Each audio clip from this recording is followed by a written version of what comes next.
வணக்கம். என் பேர் டாக்டர் புரு தவன். இன்னைக்கு இந்த வீடியோவில் நம்ம வீக்கம் பற்றி பேச போறோம். அடிக்கடி பக்கவாதம் நோயாளியின் பக்கவாதம் ஏற்பட்ட பக்கத்தில் நாம் வீக்கம் காணலாம். சில நேரங்களில் கையில், சில நேரங்களில் காலில். அப்படிப்பட்ட வீக்கம் வந்தால் அதை பார்த்து அடிக்கடி நோயாளியின் குடும்பத்தினரும் ஏன் இந்த வீக்கம் வருகிறது என்று பயப்படுகிறார்கள். அதனால நம்ம அதை புரிந்து கொள்ள அதை முயற்சிப்போம். ஏன் வீக்கம் வருகிறது மற்றும் அதை எப்படி கையாளலாம். முதலில் வீக்கம் ஏன் வருகிறது என்பதை புரிந்து கொள்வோம். நாம் நமது உடலை நோக்கி பார்த்தால் நமது உடலில் உள்ள நமது இதயம் உடலின் முழுவதும் இரத்தத்தை பம்ப் செய்கிறது. நமது இரத்தம் கீழே செல்லும் போது அது மீண்டும் மேலே வர வேண்டும். இதற்கு நமது உடல் இயல்பாக உதவுகிறது. நாம் நடக்கும்போது நமது காலின் தசைகள் இயக்கத்தின் காரணமாக இரத்தம் எளிதாக பம்ப் செய்யப்படுகிறது. உங்களுக்கு பக்கவாதம் ஏற்பட்டால் நீங்கள் கால்களை அசைக்க முடியாது, தசைகளை இயக்க முடியாது. அப்பலிருந்து என்ன நடக்குதுன்னா கீழிருந்து மேலே பம்ப் செய்யும் செயல்முறை, அதில் தசைகள் உதவுகின்றன. அந்த உதவி செய்ய முடியாமல் போகிறது. அதனால் இரத்தம் கீழிருந்து மேலே வருவதில் சிரமம் ஏற்படுகிறது, அதற்கு தடை ஏற்படுகிறது. அதனால் என்ன நடக்கிறது என்றால் இரத்தத்தில் உள்ள திரவம் அது இரத்தத்திலிருந்து வெளியேறி நமது கால்களில் நிரம்பத் தொடங்குகிறது. இதனால் காலில் வீக்கம் காணப்படுகிறது. இதே போல அது கைகளும் உள்ளன. ஒரு நபர் இருக்கையில் உட்கார்ந்திருப்பதாக கருதினால், தனது கையை கீழே வைத்திருப்பதாக கருதினால் அதே சிரமம் நமக்கு தெரியும். கைகளிலும் இரத்தம் கீழே செல்கிறது. பம்பிங் காரணமாக இரத்தம் மேலே வருவதில் சிரமம் ஏற்படுகிறது. ஏனெனில் இரத்தம் கெவிட்டிக்கு எதிராக வர வேண்டும். எந்த பொருளையும் மேலே வைத்தால் அது கீழே விழும், மேலே செல்லாது. அதனால் இரத்தம் கீழே சென்று விடுகிறது. ஆனால் மேலே வர சிரமம் ஏற்படுகிறது. இதனால் கைகள் மற்றும் கால்களில் வீக்கம் காணப்படுகிறது.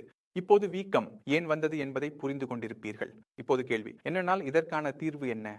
அதற்கான தீர்வு என்பது தசைகளின் இயக்கம். எங்கள் தசைகளில் இயக்கம் இருந்தால் வீக்கம் வராது. இப்போது கேள்வி என்னன்னா, நாங்க தசைகளில் இயக்கத்தை எப்படி கொண்டு வருவது? எனவே இதை செய்வதற்கு 2 வழிகள் உள்ளன. ஒன்று சுறுசுறுப்பாக இருப்பது, மற்றொன்று பணம் சம்பாதிப்பது. கை தானாகவே வேலை செய்கிறது. நாங்கள் கொஞ்சம் அசைக்க முடிகிறோம் என்றால் அது செயலில் உடற்பயிற்சியின் கீழ் வருகிறது, செயலில் இயக்கத்தின் கீழ் வருகிறது. உங்கள் கையில கொஞ்சம் இயக்கம் இருந்தால் உங்கள் கையை அசைக்க முயற்சிக்கவும், அதனால் வீக்கம் குறையும். அதே போல நாங்கள் பாக்குடன் கூட செய்ய முடியும். உங்கள் காலில் போதுமான சக்தி இருந்தால் நீங்கள் நடக்க முடியும், நடக்கவும். நீங்கள் நடக்கிறீர்கள் என்றால் உங்கள் காலில் வீக்கம் வராது, இருந்தால் அது போய்விடும். இரண்டாவது முறை என்பது பாசிவ். இப்போது பாசிவ் என்றால் என்னவென்றால் உங்கள் வேலை யாரோ மற்றொருவரால் செய்யப்பட வேண்டும். அதுக்கான ஒரு முறை உள்ளது, அதை நாங்கள் சொல்றோம். நீங்கள் கவனமாக பார்த்தால் உங்கள் கைகள் மற்றும் கால்களில் மேலே மேலே நீல நிற கோடுகள் தெரிகின்றன. இந்த வீனஸ் என்னவென்றால் இதன் உள்ளே ஒவ்வொரு நிறமும் தெரிகிறது. ஏனெனில் இதன் உள்ளே ஆக்சிஜன் குறைவாக உள்ளது. இது வென்ஸ் ஆகும். இது டீஆக்சிஜனேட்டட் இரத்தத்தை உடலின் பகுதியிலிருந்து எங்கு கொண்டு செல்கிறது. அது நமது இதயத்தின் பக்கம் செல்கிறது. அங்கு உதவியுடன் அதை ஆக்சிஜனேட் செய்யப்படும். மேலும் இது மீண்டும் இரத்த நிறமாக மாறும். இப்போது இந்த இரத்த சுழற்சி எந்த பக்கம் செல்கிறது என்பதை பாருங்கள். இந்த இரத்த சுழற்சி நமது இதயத்தின் பக்கம் செல்கிறது. ஆகவே நமது இதயத்தின் பக்கம் உள்ளே நமது கையை இவ்வாறு மசாஜ் செய்தால், காலின் மேல் பக்கம் மசாஜ் செய்தால் நாம் என்ன செய்கிறோம்? நாம் இரத்தத்தை டைரக்ட் இதயத்தின் பக்கம் செல்ல உதவுகிறோம். நாம் கூறியது போல நாம் இரத்தத்தை அனுப்புகிறோம், மேலிருந்து அனுப்பி உதவுகிறோம். இதனால் என்ன நடக்கிறது என்றால் வீக்கம் குறைகிறது, வீக்கம் மறைந்து விடுகிறது. மேலும் நாம் கவனிக்க வேண்டியது என்னவென்றால் நமது கைகள் மற்றும் கால்களை அசைக்க வேண்டும், இயக்க வேண்டும். இதனால் தசைகள் அசைந்து கொண்டிருக்கும். அவற்றின் இடையில் உள்ள நரம்புகள் மற்றும் இரத்த குழாய்கள் மீது அழுத்தம் இருக்கும். மேலும் இரத்த சுழற்சி சரியாக நடைபெறும். இப்போது சில தொழில்களோடு இவ்வாறு இருக்கும். அவற்றுக்கு மசாஜ் செய்வதால் சில நேரங்களில் மருத்துவர் கூறுவார்கள் மசாஜ் செய்ய வேண்டாம், இதனால் இது நடக்கும், அது நடக்கும். அவர்களுக்காகவும் எங்களிடம் தீர்வு உள்ளது. நீங்க மசாஜ் செய்ய வேண்டாம் அப்படி நீங்க என்ன பண்ணலாம் அப்படின்னா, நீங்க பாசிவ் உடற்பயிற்சி பண்ணலாம். பாசிவ் உடற்பயிற்சி என்றால் என்னவென்றால் நாமே இயக்கம் செய்ய வேண்டும். ஆனால் இதுல இயக்கம் இல்லை. அதனால நாம் என்ன செய்வோம் என்றால் மற்றொரு கையை எடுத்து இந்த இயக்கத்தை தொடங்குவோம். இதுவும் பாசிவ் உடற்பயிற்சியில் அடங்கும். அல்லது வேறு யாரிடமாவது சொல்லலாம், நீங்கள் எனக்கு இந்த உடற்பயிற்சியை அல்லது ஏதேனும் உடற்பயிற்சியை செய்யுங்கள். இதனால் என்ன ஆகும் என்றால் சுழற்சி நன்றாக இருக்கும். சுழற்சி நன்றாக இருந்தால் வீக்கம் வருவதற்கு காரணம் இருக்காது. இது வீக்கத்தை குறைக்கும் ஒரு எளிய வழியாகும். கால்களில் வீக்கம் காணப்படுகிறதா? அப்படியானால் நீங்கள் மேலும் ஒரு வேலை செய்யலாம். நீங்கள் படுத்து தூங்கும்போது காலின் கீழ் தலையணை வைக்கவும். அதனால் என்ன ஆகும் என்றால் கால் கொஞ்சம் மேலே இருக்கும். இரத்தம் மேலிருந்து காலை கீழே வர எளிதாக இருக்கும் மற்றும் இரத்தம் சுலபமாக வந்துவிடும்.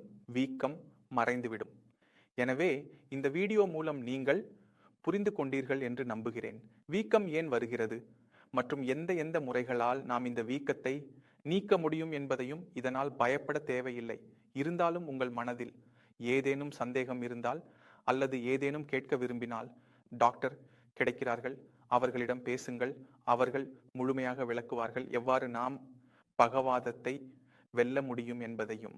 ஏனெனில் பகவாதம் என்பது கைகள் கால்கள் செயல்படாத நோய் அல்லது கைகள் செயல்படவில்லை கால்கள் செயல்படவில்லை என்று நினைக்கிறோம். உண்மையில் மூளையில் எப்போதாவது காயம் அல்லது நரம்பு வெடிக்கும் போது மூளையின் ஒரு பகுதி பாதிக்கப்படுகிறது. அது உங்கள் கைகள் கால்களை இயக்குகிறது. நாம் இப்படிப்பட்ட நோயாளியை சிகிச்சை செய்ய வேண்டும் என்றால் எங்காவது மூளையின் உள்ளே மேம்பாடு கொண்டு வர வேண்டும். நீங்கள் எந்த சிகிச்சையையும் மேற்கொண்டிருந்தால் அதில் கவனம் செலுத்துங்கள். உங்கள் மூளையின் சிகிச்சையும் நடக்க வேண்டும். ஏனெனில் நீங்கள் வெறும் பயனற்ற